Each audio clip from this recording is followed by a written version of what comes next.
ఓబేదెదోము ఇంటి వారిని అతని చెందిన వారు అన్నిటినీ యెహోవా ఆశీర్వదించెను. 3 నెలలే ఉండిందండి. బాగా 3 నెలలలోనే ఆశీర్వాదం కంప్లీట్గా పెద్దగా గొప్పగా తెలిసిపోయింది. 3 నెలలే ఉన్నింది.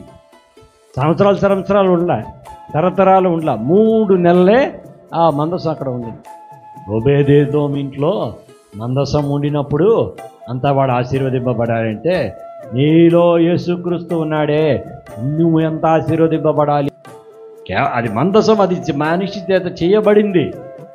అది ఆడి ఇంట్లో ఉండినప్పుడు అంత ఆశీర్వాదం దేవుడు ఆ గృహానికి కలిగాడంటే ఆయన వాక్యము నీ హృదయంలో, ఆయన ఆత్మ నీ హృదయంలో ఉండినప్పుడు నువ్వు ఎంత ఆశీర్వదింపబడాలి.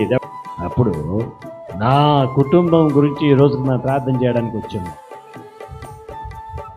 అప్పుడు నీ కుటుంబంలో ఏముండాలి? మందసం ఉండాలి. ఇప్పుడు కొత్త నిబంధన ప్రకారం మందసం ఏంటి? దేవుడు ఒక వాక్యమే. హల్లెలూయా. దేవుడు ఒక వాక్యమే, దేవుడు ఒక శాసనము. హల్లెలూయా. అది నీ హృదయంలో ఉండాలి, అది నీ ఇంట్లో ఉండాలి.